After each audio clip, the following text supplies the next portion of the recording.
setiap kami, baik hamba-Mu yang menyampaikan maupun seluruh jemaat yang mendengarkan, yang menyaksikan, bahkan yang hadir tempat ini juga. Semua kami diberkati. Kuasa urapan daripada Allah mengalir memenuhi setiap kehidupan kami, sehingga pada sore hari ini sungguh-sungguh untuk hormat kemuliaan bagi nama-Mu. Terima kasih Tuhan, kami serahkan tentang waktu ini, tempat ini dalam buat kuasa-Mu. Di dalam nama Yesus kami berdoa, kami mau membuka hati kami siap menerima Engkau. Dalam nama Yesus kami berdoa. Amin. Amin.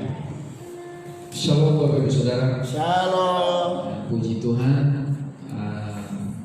Selamat sore juga dan shalom buat seluruh jemaat yang menyaksikan ibadah pada sore hari ini. Melalui ibadah ini kita boleh diberkati sama-sama. Dan saya percaya bahwa dengan kondisi yang ada sekarang ini tidak mengurangi semangat kita, motivasi kita untuk tetap bersekutu dengan Tuhan. Amin. Amin. Nah, sore hari ini kita akan merenungkan satu kebenaran firman Tuhan di dalam Matius mulai pasal 12 mulai ayat 9 sebenarnya sampai ayat yang ke-21. Saya akan fokus pada satu ayat, yaitu di ayat yang ke-20. Jadi nats kita dari ayat 9 sampai ayat 21. Saya akan membacakan nats yang akan saya bagikan pada saat sore hari ini, yaitu ayat 20. Demikian firman Tuhan. Matius 12 ayat 20. Bulu yang patah tergulai tidak akan diputuskannya, dan sumbu yang pudar nyalanya tidak akan dipadamkannya, sampai ia menjadikan hukum itu menang.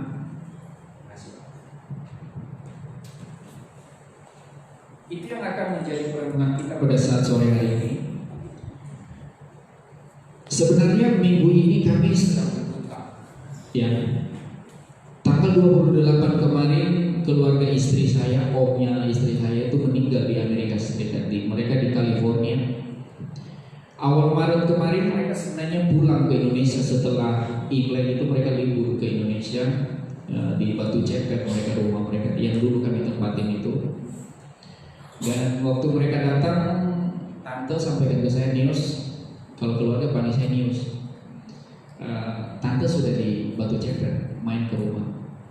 Namun karena sibuk saya waktu itu, banyak kerjaan, sehingga tidak sempat ketemu dengan keluarga. Tanggal 10 mereka kembali lagi ke California.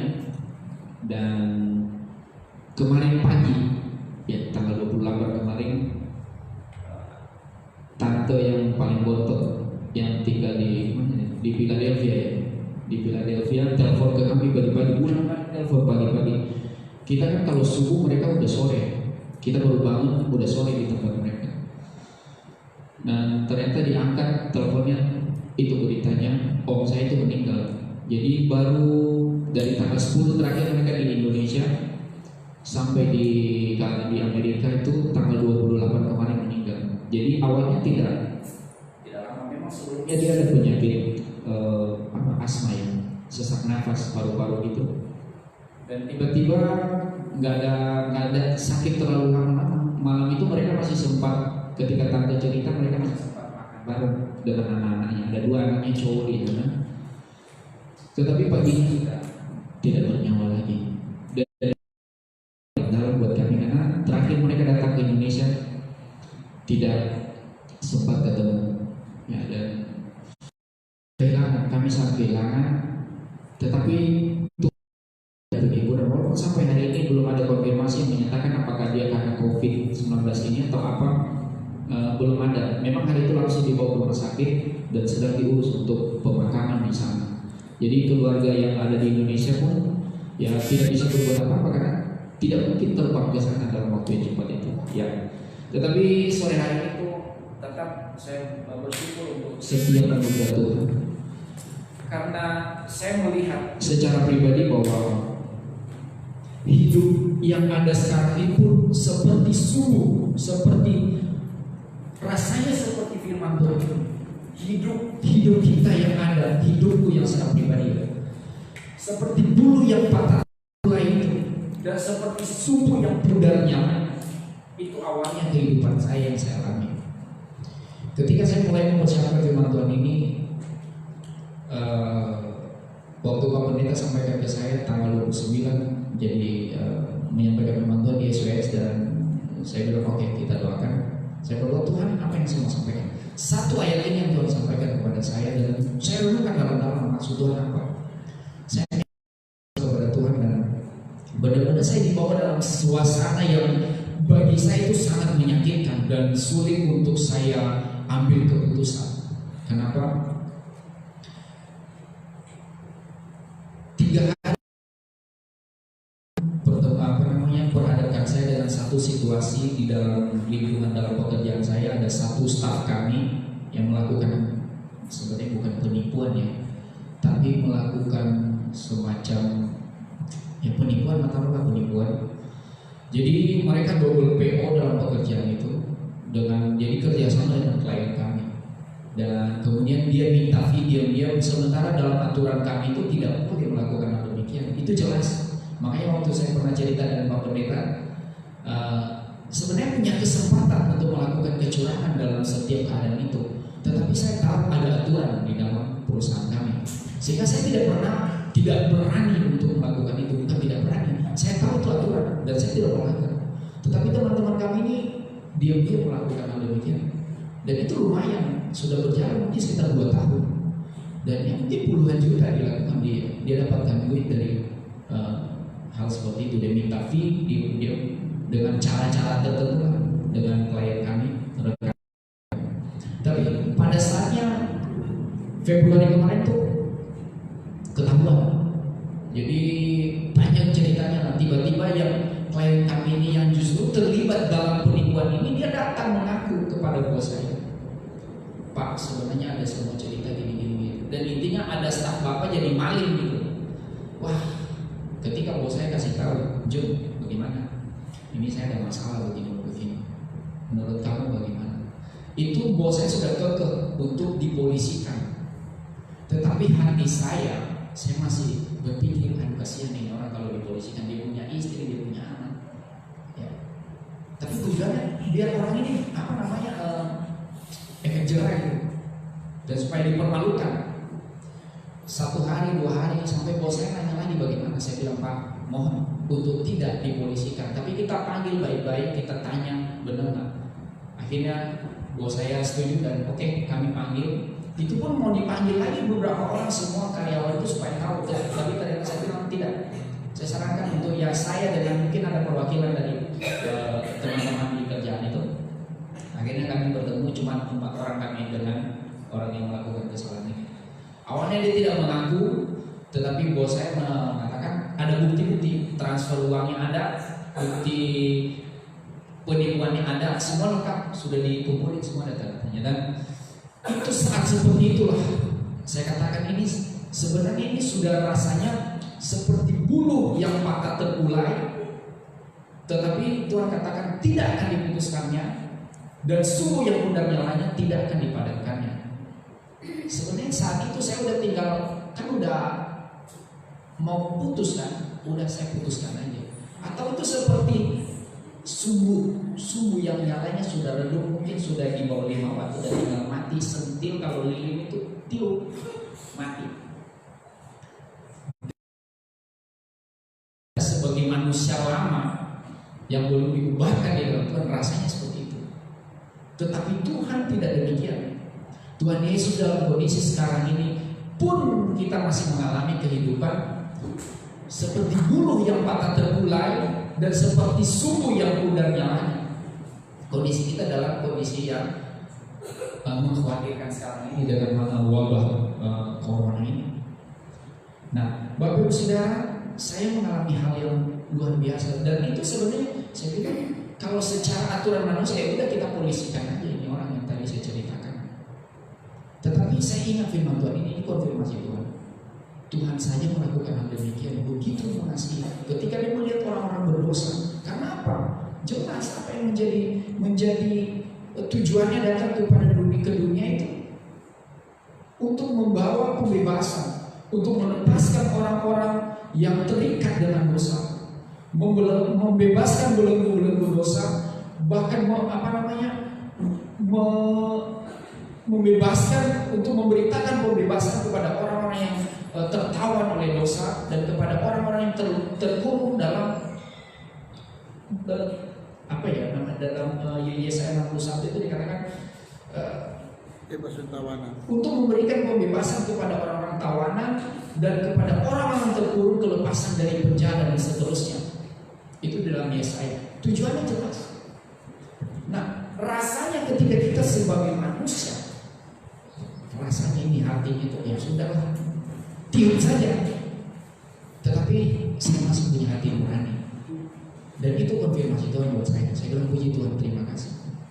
Nah, kalau kita melihat latar belakang firman Tuhan ini dari ayat 9 itu sebenarnya saat firman Tuhan ini ditulis oleh Matius, kondisinya begini, konteksnya begini. Yesus itu datang di sana pada hari Sabat dan menyembuhkan orang-orang sakit. Ya, menyembuhkan orang sakit. Kemudian karena hari Sabat orang-orang Farisi kan tidak setuju dan mereka memprotes, mereka marah. Tetapi di ayat 11 itu Tuhan katakan begini. Tetapi Yesus berkata kepada mereka, jika seorang di antara kamu mempunyai seekor domba dan domba itu terjatuh ke dalam lubang pada hari Sabat, tidakkah ia akan menangkapnya dan mengeluarkannya? Ayat 12. Bukankah manusia jauh lebih berharga daripada domba? Karena itu boleh berbuat baik pada hari Sabat. Nah, ini latar belakang. Jadi ketika Yesus memberitakan itu kepada mereka, membebaskan orang-orang sakit ini, menyembuhkan orang sakit, membebaskan orang yang tertawan oleh karena dosa. Apakah orang Farisi tidak tahu? Tahu banget mereka tentang Yesaya yang tadi, Roh Allah ada padaku, ya kan? Oleh karena telah mengurapi aku, yang mengutus aku untuk menyampaikan kabar baik kepada orang-orang sesat dan merawat orang-orang yang lemah hati. Tahu banget mereka, orang Farisi tahu banget. Tetapi Yesus hadir. Dia hadir di tengah dunia, memberi warna yang sangat berbeda dan menyatakan misinya bahwa patah terpurai tidak akan diputuskan olehnya, dan sumbu yang sudah pudar nyalanya tidak akan dipadamkan. Tetapi dikatakan, ia terang itu sampai ayat 20 tadi kan, sampainya menjadikan buku itu menang. Nah, ada sebuah syair lagu itu di dan hidupmu berharga bagi aku. Ya. Tiada yang tak berkenan di hadapannya. Refnya itu berkata, bulu yang terkurang dia akan jadikan indah. Sungguh lebih berharga sumbu yang tak punah, takkan dipadamkannya. Dia akan jadikan terang untuk kemuliaannya. Itu yang Tuhan lakukan. Itu misi yang dia bawa di tengah-tengah dunia ini. Nah, kondisi yang kita rasakan sekarang ini sulit dimengerti dengan akal pikiran. Kenapa? Kita harus diwajibkan dengan pembatasan hubungan sosial dengan orang, social distancing. Ada istilah baru, physical distancing. Kita berada pada posisi sulit. Tetapi itu pun Tuhan katakan, dulu yang patah terburai. Kehidupan sekarang itu sudah tinggal melihat, udah ini mati, lewat. Tapi kita masih bisa hidup. Kita bersyukur sebenarnya. Anugerah Tuhan, oleh karena kebenaran kita masih bisa menikmati kasih Tuhan. Ya. Walaupun masih banyak orang yang bandel. Sampai tadi siang saya menyaksikan sebuah tayangan live itu di sebuah gereja. Dan sepertinya rasanya pendeta ini ngeyel banget gitu. Harus ada, dia kumpul, tetap kumpul jemaat. Dan itu banyak yang memprotes, banyak yang men-share video. Dan saya lucu gitu. Saya bilang, kenapa ya orang kok masih susah untuk menerima kenyataan ini gitu. Kalau memang ini anjuran pemerintah, kita harus tahan. Ya. Memang tidak enak, secara daging tidak enak. Tetapi mari kita, Tuhan saya memberikan kasih yang luar biasa, yang seperti bulu yang patah tinggal diputuskan, dan hidup kita pudar, sudah mau mati, itu tidak akan ada. Harusnya kita bersyukur dengan keadaan ini. Kondisi yang menakutkan, mengkhawatirkan, itu seharusnya tidak itu tidak membuat kita menjadi takut, semakin khawatir. Lihat postingan-postingan penyebaran virus itu seperti ini, pegang ini terus nanti pegang begini, ngeri banget rasanya. Semakin menakutkan. Ya memang ada bagusnya, tapi ada negatifnya juga. Sampai kayaknya pikiran itu tuh negatif aja melihatnya. Makanya kadang-kadang udah lewat aja. Kalau nggak terlalu penting, saya nggak terlalu baca banget gitu. Udah, kita tetap beriman. Seperti beberapa minggu yang lalu saya katakan, beriman saya tidak cukup. Memang harus ada tindakan. Ya kan harus ada tindakan dari iman ini. Nah, dari firman Tuhan ini, sikap apa yang harus kita lakukan sebagai anak terang dalam kondisi yang ada sekarang ini? Menurut saya mempelajari ada beberapa hal, ada 3 hal yang saya dapatkan, dan mungkin Bapak Ibu Saudara yang di tempat ini, yang ada di rumah, yang sedang menyaksikan, mungkin bisa menambahkan lagi, mendapatkan hikmat Tuhan itu bisa ditambahkan sendiri. Mungkin kau diberkati lebih daripada apa yang saya dapatkan. Puji Tuhan. Hal yang pertama yang perlu kita lakukan dalam kondisi seperti sekarang ini, yaitu harus berhikmat. Saya kutip ayat 15 ayat dikatakan begini. Banyak orang mengikuti maksud mereka lalu menyingkir dari sana. Mengetahui apa? Dia tahu. Ayat 14 itu, lalu keluar orang Farisi itu dan bersekongkol. Mengetahui maksud mereka lalu menyingkir dari sana. Kita butuh hikmat.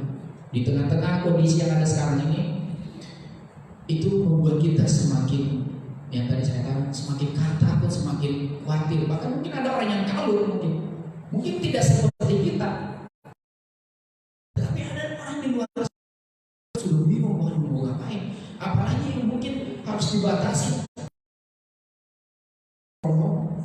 WFH kemarin saya posting itu, iya. Tapi aturannya work, go from home, tetap berangkat kerja saya. Tetapi sekalipun demikian saya harus tetap WFH, ya kan? Harus tetap dari hati, work from home. Harus tetap melakukan. Sebenarnya berat. Sekarang di kantorku sudah mulai ada pembatasan jam kerja. 1 minggu tuh ada beberapa orang di off, kemudian ganti jam kerja dikurangi tadi dari 8 jam sekarang 6 jam setiap hari, 1 shift. Itu pun kita batasi sampai jam 19, jam 7 malam. Setelah itu tidak boleh lagi bekerja. Kita harus taat. Yang punya perusahaan memang nggak khawatir tuh. 1 orang saja kena di dalam pabrik ini, udah tuh ditelusuri. Tetapi kita butuh hikmat. Baru-baru ketika corona mulai gencar-gencarnya, angsa 22 sekali. Kalau orang bijak melihat, tetapi orang yang tak berpengalaman berjalan terus selalu kena celaka. Itu viral luar biasa loh. Dan banyak orang kutipan itu. Tapi butuh pemasangan ini. Dalam Galatia pasal 5 22 sampai 23, khususnya ayat 23 itu ada 1 poin di situ, penguasaan diri. Kita butuh itu dalam kondisi sekarang ini, bahkan dalam kehidupan, mungkin dalam kehidupan kita butuh itu. Kehidupan yang seperti bulu yang pada terkulai, seperti sumbu yang sudah pudar nyalanya. Tuhan masih mengasihi kita. Dia tidak memutuskan, dia tidak mematikan kehidupan kita itu dalam kondisi itu. Tetapi butuh hikmat. Kita butuh hikmat. Dan itulah penguasaan diri. Ya. Seringkali kita terlalu nafsu banget dengan keadaan mempertahankan iman. Makanya banyak gereja-gereja yang masih mempertahankan tatap muka. Masih ada sampai sekarang. Ya, saya bersyukur ya kita di tempat ini sudah mengambil keputusan yang tepat ya. Ya kita bersyukur. Pertama yang perlu kita lakukan adalah penguasaan diri. Poin yang yang kedua, di dalam ayat 11 sampai 12. Tetapi Yesus berkata kepada mereka, jika seorang dari antara kamu mempunyai seekor domba dan domba itu terjatuh ke dalam lubang pada hari Sabat, tidakkah ia akan menangkapnya dan mengeluarkannya? Bukankah manusia jauh lebih berharga daripada domba? Karena itu boleh berbuat baik pada hari Sabat. Keteladanan yang diajarkan hal yang kedua adalah harus punya kepedulian. Yesus masih peduli dalam kondisi seperti itu. Sekali sekarang ini kan dibuat aturan tidak boleh beribadah secara kumpul-kumpul bersama-sama, nggak boleh dekat-dekatan, nggak boleh berjabat tangan. Keteladanan dalam kondisi itu, aturan yang membuat orang-orang Farisi ini kalau hari Sabat kerjakan ini karena hukum Taurat teruskan hari Sabat. Tetapi Yesus melanggar, sebenarnya bukan melanggar, tetapi dia mau menyatakan kepada dunia, kepada orang-orang yang sok tahu kebenaran itu, ya kan, tentang hukum Taurat yang mereka gaulkan itu sebagai satu kebenaran yang menurut mereka itu benar.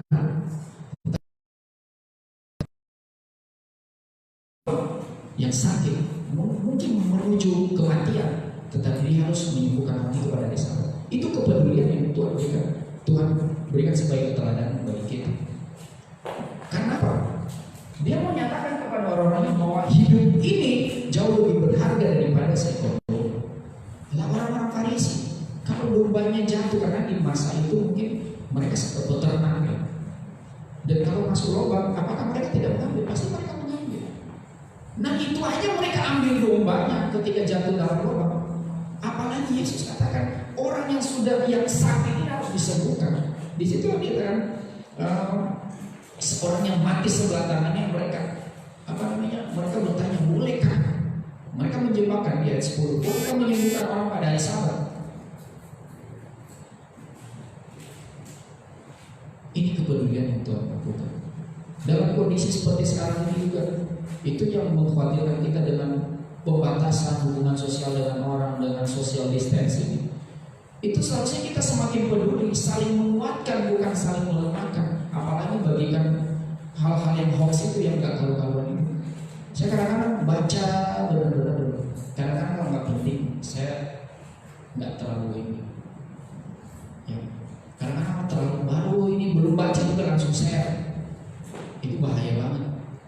Nah, Tuhan dalam keadaan sendiri seperti sekarang ini itu memberikan contoh keteladanan dalam hal kepedulian. Jadi itu poin yang kedua adalah kita harus peduli. Sekarang ini saya bersyukur ya, kemarin Pak Gembala share di grup itu, bahkan di Facebook juga di-share tentang bagaimana memberikan keteladanan dalam hal kepedulian, membuat cairan disinfektan itu ya, keliling menyemprotkan ke warga, ke jemaat. Bahkan mungkin ada satu gereja di gereja ada satu dibagikan. Ini satu bentuk kepedulian dalam kondisi seperti sekarang ini. Itulah yang Tuhan Yesus katakan, bulu yang patah terkulai tidak akan diputuskannya, sumbu yang mudah menyalanya tidak akan dipadamkannya. Ini kepedulian Tuhan. Dia nyatakan bukan hanya sekedar itu misi hanya semata-mata misi, tetapi benar-benar dia buktikan kepada dunia, kepada orang-orang Farisi yang tahu tentang hukum Taurat maksudnya, bahwa ini kepedulian itu, bahwa nyawa satu orang itu lebih berharga daripada seekor domba yang kamu bela-belain ambil dari lubang yang jatuh itu. Ini hanya semacam perumpamaan sebenarnya. Nah, bagaimana dengan kita? Masih adakah kepedulian kita dengan keadaan sekarang ini, atau kita mungkin menjadi manusia yang egois? Ya, saya kalau secara pribadi, ketika bos saya memberikan pilihan pada saya, John, kamu boleh pulang lebih awal, nggak apa-apa. Tapi saya masih rasanya pekerjaan saya belum selesai, masih ada orang yang bekerja sampai malam itu. Saya tinggalin mereka jam 1 siang, mereka baru masuk aja jam 1 sampai malam. Saya mikir, itu kemungkinan kalau saya, bukan kemungkinan dan memang itu kenyataannya. Saya di jalan sampai rumah masih mikirin aja, aduh itu bagaimana kan itu kerjaannya. Ya mungkin tidak ada nilainya mungkin. Dan saya pun tidak, gaji tetap kayak segitu ibaratnya. Tapi saya Saya masih ingat, saya ingat penonton ini. Bagaimana kita harus peduli? Ini prakteknya. Dalam kondisi begini, ya udah saya cari selamat sendirilah. Ya kan kita namanya kita harus mengurangi waktu kerja ya. Saya ikutlah 6 jam ya 6 jam. Sama-sama kita nikmati. Tapi saya berpikir saya punya tanggung jawab. Dalam kondisi yang sangat mendesak ibaratnya, saya bisa menggunakan kesempatan karena saya sudah punya izin. Tetapi saya tidak melakukan hal demikian. Ya. Saya percaya bahwa Tuhan melihat, Tuhan tahu apa yang saya kerjakan pada saat itu. Ya. Itu poin yang kedua. Poin yang ketiga sekarang yang harus kita lakukan adalah bagaimana supaya dalam kondisi sekarang ini yang rasanya seperti tadi menakutkan itu buat kita, ya kita harus tegas. Poin yang ketiga, kita harus tegas. Harus ada ketegasan dalam hidup ini. Tegas itu bukan berarti kasar, bukan berarti garang, bukan berarti kita suka mengintimidasi atau mengintervensi orang. Perhatikan ayat 18b sama 20b. Ia akan memaklumkan hukum kepada bangsa-bangsa. Di bagian terakhir ayat 20 juga, sampai ia menjadikan hukum itu menang. Tidak mentang-mentang karena Yesus itu punya otoritas lalu sembarangan memperlakukan hukum seperti orang-orang Farisi, orang-orang dunia yang berkata mata ganti mata, gigi ganti gigi. Dia memperlakukan hukum menurut dia, tetapi dia tetap menyatakan bahwa bulu yang patah tergulai tidak akan diputuskannya. Itu untuk menyatakan ketegasan itu. Perhatikan ayat 12 itu yang tadi kita sudah baca, ayat 12. Bukankah manusia jauh lebih berharga daripada domba? Karena itu boleh berbuat baik pada hari Sabat. Dia harus melakukan satu tindakan pada saat itu juga. Tegas, sembuh. Harus ada mukjizat saat itu. Kalau tidak, misinya terlewatkan begitu saja. Tetapi dia hadir menyatakan misi itu kepada dunia. Dia tegas menyatakan hukum, makanya dikatakan sampai dia menjadikan hukum itu menang. Jadi bukan berarti ketika dia melakukan tindakan tegas itu dia tidak dia tidak memikirkan lagi bagaimana orang-orang ini tidak senang dengan dia. Saat itu justru yang dia pikirkan bagaimana menyelamatkan jiwa yang terbelenggu ini, bagaimana menyembuhkan jiwa yang sakit ini, orang yang sakit ini, dan menegaskan kepada mereka sekali lagi bahwa bulu yang patah tergulai tidak akan diputuskannya dan sumber yang benar namanya tidak akan dipadamkannya. Ini saya ulang-ulang terus untuk menyampaikan, karena kondisi saat itu tidak mempengaruhi keputusan dia dan tidak terintimidasi dengan keadaan orang Farisi yang menjebak dia berkata apakah boleh disembuhkan pada hari Sabat. Itu tidak terintimidasi dengan keadaan itu. Walaupun orang-orang Farisi mencari kesalahan, tidak terpengaruh sama sekali. Dia harus tegas menyatakan harus disembuhkan. Ya kan?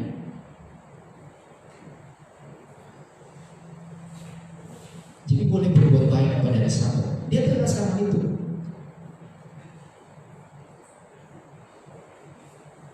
Tadi dari awal saya katakan bahwa sekarang ini kita diwajibkan ibadah di rumah secara online. Apakah ini salah? Tidak.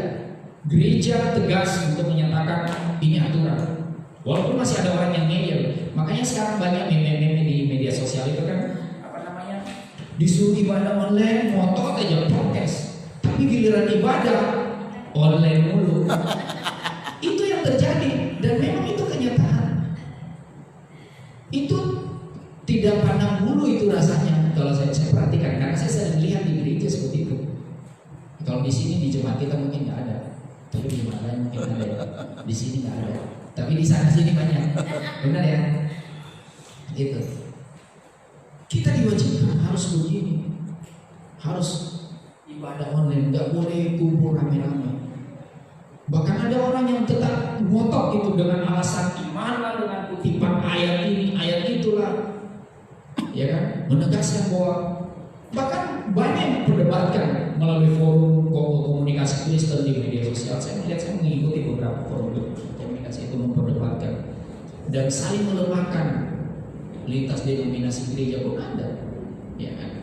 Mungkin di luar yang denominasi GSCA yang apa namanya Pantekosta ini kan mungkin mereka memandang gereja yang lain juga yang menurut kacamata mereka.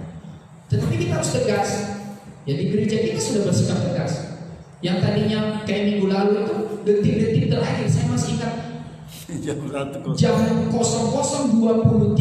kalau tidak salah Pak Pendeta umumkan besok kita tetap ibadah di rumah. Saya ini tegas. Tegas tapi bukan berarti mengabaikan apa namanya keutamaan daripada ibadah itu tanpa mengurangi rasa hormat kita kepada Tuhan. Tapi kita harus taat aturan. Dan itu sikap yang sudah diambil oleh GSCA sekarang ini adalah itu tegas, ya tegas. Dan saya mau katakan seperti ini, ketegasan Allah adalah kepedulian Allah. Amin. Ketika dia tegas itu adalah kepedulian Allah terhadap kita. Perhatikan ketika bagaimana Tuhan membawa Lot itu dan keluarganya keluar dari Sodom dan Gomora di dalam Kejadian pasal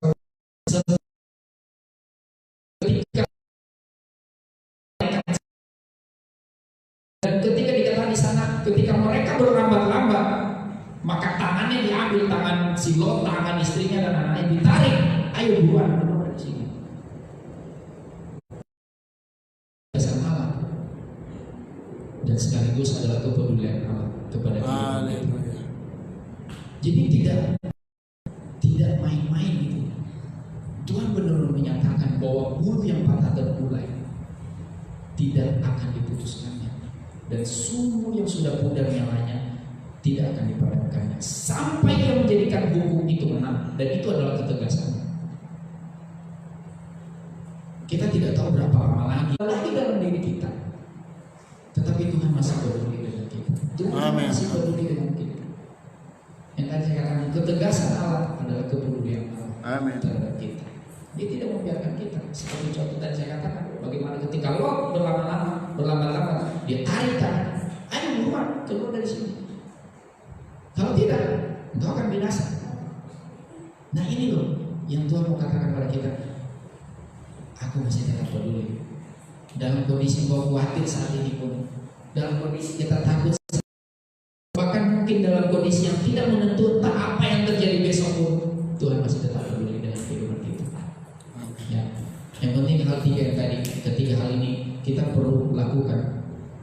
Yang pertama tadi bahwa Allah itu kita butuh hikmah. Ada penguasaan diri, harus punya kepedulian sebagaimana Yesus itu peduli terhadap kehidupan kita, terhadap jiwa kita. Yang saya merasakan hal itu ketika tahun 98 saya berangkat merantau ke Jogja itu, dan orang tua sebenarnya sudah tidak punya harapan lagi untuk hidup. Ya, sudah ya terserah dah, sekarang mulai gitu kan, kalau bahasa sini sekarang. Jadi mau hidup ya hidup gitu. Karena orang tua sudah pusing mungkin saat itu. Makanya ketika mereka menceritakan sekitar 20 tahun yang lalu itu, saya menangis gitu melihat kepedulian mereka dan apa rasa pesimisnya mereka pada saat itu. Tetapi Tuhan masih peduli. Ternyata hidupku yang seperti bulu yang patah terkulai itu, dan mungkin sudah seperti sumur yang pudar, sudah mau mati rasanya pada saat itu, sudah mau binasa, tetapi Tuhan tidak sampai mematikan, bahkan dipakai untuk menjadi terang kemuliaan Tuhan. Saya berdiri hari ini di tempat ini, saya bilang itu anugerah Tuhan. Ada dengan Tuhan dengan hidup saya, anggap saya layak, yang peduli dengan kehidupan saya. Dan saya percaya apa yang saya alami, Bapak Ibu Saudara pasti mengalaminya dulu.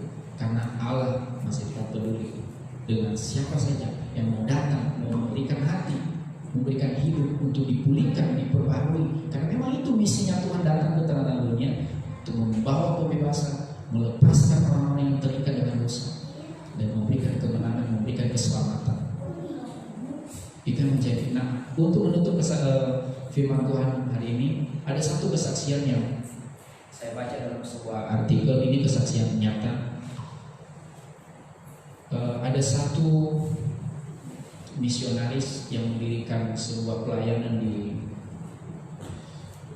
daerah mana itu di California, namanya Oscar Cervantes.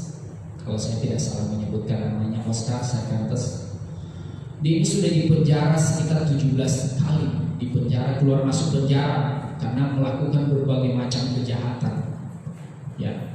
Dan para psikiater yang melayani tawanan ini sudah menyatakan bahwa kondisi Oscar ini sudah tidak tertolong lagi, sudah tidak mungkin lagi berubah hidupnya. Dia akan kembali keluar masuk menjadi residivis. Entah apa yang mereka pikirkan saat ini, mungkin ini orang mungkin disuntik mati aja mungkin. Tetapi ternyata mereka keliru. Ketika setelah 17 kali di penjara, dia keluar dan dia ketemu dengan seorang penginjil yang memberitakan tentang Yesus kepada dia. Dan akhirnya Oscar memutuskan untuk beriman kepada Yesus Kristus. Dari situ dia berubah menjadi orang yang diperbaharui, menjadi orang yang diangkat derajat hidupnya oleh Tuhan. Dan dia merintis sebuah pelayanan di penjara itu di daerah California, di Soledad, California. Dia memberitakan firman Tuhan kepada orang-orang yang tadinya satu geng dengan dia, dengan orang-orang yang tadinya punya kejahatan. Pada akhirnya dia datang ke sana dan dia melihat kehidupannya, bahwa sebenarnya hidupnya setelah di penjara selama 17 kali itu hidupnya seperti suyu yang sudah pudar itu, dan hidupnya seperti bulu yang sudah mau putus, sudah mau patah. Tetapi Tuhan pulihkan hidupnya, tidak dijadikan, tidak diputuskan dan tidak dipadamkan kehidupannya. Malah Tuhan pakai dia menjadi orang yang luar biasa. Begitu juga mungkin dengan Saulus atau Paulus. Ketika dulunya dia menjadi orang yang memberontak melawan Allah, ketika dia menentang bahkan membunuh orang-orang yang memberitakan tentang firman Allah, bahkan dia ini jahat sekali. Tetapi ternyata Tuhan pakai dia sebagai dan itu dengan Allah. Kita bisa mendengar firman Tuhan karena itu ada dalamnya sebagai orang yang dipakai Tuhan untuk memberitakan, meneruskan misi Allah itu, meneruskan visi misinya Tuhan Yesus itu di tengah dunia. Dan kita sekarang ini pun punya tugas untuk melanjutkan misi Tuhan Yesus, memberitakan kabar baik kepada orang-orang sengsara, membebaskan mereka yang terbelenggu dari dosa, dan merawat orang-orang yang teremuk hati, serta memberitakan pembebasan kepada orang-orang tawanan dan kepada orang yang terpuruk. Makanya ketika kita melakukan itu harus kita berhikmat tadi, ada kepedulian, dan kita harus tegas menyatakan kebenaran itu kepada dunia tanpa kompromi. Ya, mungkin kita terintimidasi, tetapi tidak boleh kompromi. Ya, itu hal yang luar biasa. Sehingga setiap seseorang yang sudah layaknya tidak mungkin berubah, tidak mungkin lagi ada mukjizat itu untuk kehidupan orang itu. Ingat lagi, jangan menyerah. Tuhan Yesus sudah membuktikan itu kepada hidup kita, kepada Rasul Paulus, bahkan kepada Oscar tadi, yang rasanya seperti suhu yang pudar nyalanya, seperti bulu yang patah, tetapi Tuhan pulihkan secara luar biasa. Ya. Bagi mereka, terus lagi memberikan kesempatan kepada mereka untuk hidup orang-orang di sekitar kita. Bahkan mungkin yang saat ini ibaratnya rasa imannya mungkin lemah dalam kondisi sekarang. Amen. Tetap kita menguatkan mereka, memberikan semangat kepada mereka, memberikan motivasi, memberikan pemikiran-pemikiran yang positif, sehingga mereka tidak terpuruk dalam ketakutan, tidak terpuruk dalam kekhawatiran dalam kondisi yang ada sekarang ini. Sehingga kepedulian Allah yang kita rasakan, mereka juga bisa merasakan bahwa Allah masih tetap peduli dalam kehidupan kita. Biar firman Tuhan ini boleh memberkati kita semua. Tuhan Yesus memberkati. Mari kita berdoa. Tuhan, terima kasih untuk sore hari ini. Kami bersyukur karena kami boleh menikmati firman-Mu dan kami boleh mendengarkan. Biarlah kami boleh mengerti, memahaminya, dan Roh Kudus-Mu memberikan kami iluminasi lebih dalam lagi, memberikan kami pemahaman lebih dalam lagi, untuk mengerti lebih dalam lagi kebenaran ini, sehingga kami pulang dari tempat seluruh jemaat, setiap orang, siapapun yang menyaksikan live streaming pada sore hari ini, mereka diberkati oleh Tuhan. Terima kasih Bapak, hamba berdoa untuk setiap kami yang hadir di tempat ini, seluruh jemaat dan setiap orang yang menyaksikan siaran ini pada sore hari ini, semua dalam berkat Tuhan. Terima kasih Bapak, terpujilah nama-Mu. Segala pujian, hormat dan kemuliaan kami naikkan ke depan. Dalam nama Yesus kami berdoa.